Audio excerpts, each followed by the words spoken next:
दादाजी महाराज की जय। दोस्तों, भारत देश को संतों का देश कहा जाता है। कई महान संत हुए, जन्म लिए और उनमें से एक संत थे धूनी वाले दादाजी। धूनी वाले दादाजी का वर्चस्व वैसा ही है जैसा संत सिंगाजी महाराज का खंडवा जिले में। वैसे तो दादाजी के कई नाम हैं, परंतु उनका असली नाम स्वामी केशवानंद जी महाराज है। उन्हें श्री श्री 108 परमहंस स्वामी केशवानंद महाराज कहा जाता है। 18वीं सदी में एक बड़े साधु श्री गौरीशंकर महाराज अपनी टोली के साथ नर्मदा परिक्रमा किया करते थे। श्री गौरीशंकर महाराज भगवान शिव के बहुत बड़े भक्त थे। नर्मदा मैया ने उनकी तपस्या से प्रसन्न होकर उन्हें दर्शन दिए।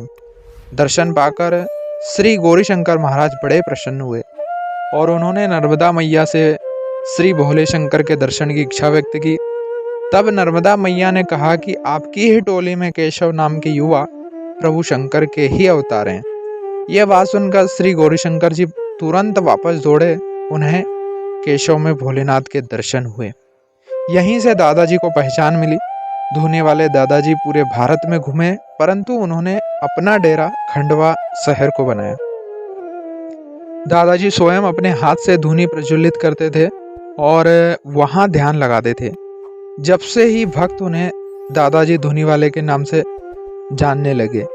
धूनी माई आज भी अपनी अखंडता बनाए हुए है। इसे औषधि के रूप में श्रद्धालु उपयोग में लेते हैं। दादाजी डंडा मारकर लोगों का उपचार किया करते थे और उनके दुख दर्द दूर होते थे। राजस्थान के डिडवाना गांव में एक समृद्ध परिवार के सदस्य भंवरलाल जी दादाजी के दर्शन करने के लिए उनसे मिलने आए। मुलाकात के बाद भंवरलाल जी अपने आप को धूनी वाला दादाजी के चरणों में समर्पित कर दिया। वे दादाजी की सेवा में समर्पित थे।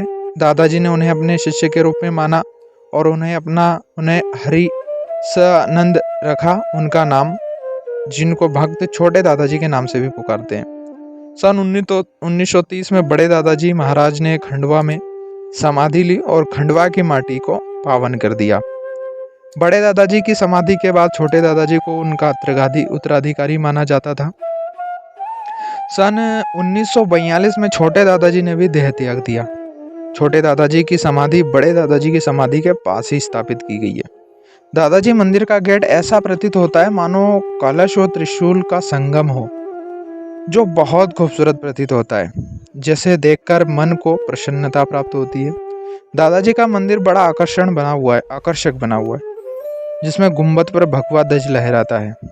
दादाजी धाम के द्वारा श्रद्धालुओं के लिए हमेशा खुले रहते हैं। दादाजी धाम, दादाजी का धाम एक ऐसा धाम है जहां द्वार यानी जो गेट हैं हमेशा खुले रहते हैं। दादाजी धाम पर विगत कई वर्षों से अखंड ज्योत जलती आ रही है। लाखों भक्त भगवा ध्वज लिए पैदल दादाजी धाम आते हैं, भजन गाते हैं, नाचते हैं और प्रसन्न होते हैं। जगह जगह खंडवा वासी बाहर से आए भक्तों का फ्री नाश्ता भोजन का इंतजाम करते हैं। फ्री में ऑटो और बस सर्विस दी जाती है। बड़ा ही ध्यान रखा जाता है। भक्तों के लिए दादाजी की सभी वस्तुएं प्रदर्शनी के लिए रखी गई हैं। इन वस्तुओं को दादाजी धाम ट्रस्ट द्वारा संभाला गया है और बहुत ही सावधानी से जो है उनको सजाया गया है। दादाजी की गाड़ी और बग्गियों को बहुत ही सुंदरता से सजाया गया है।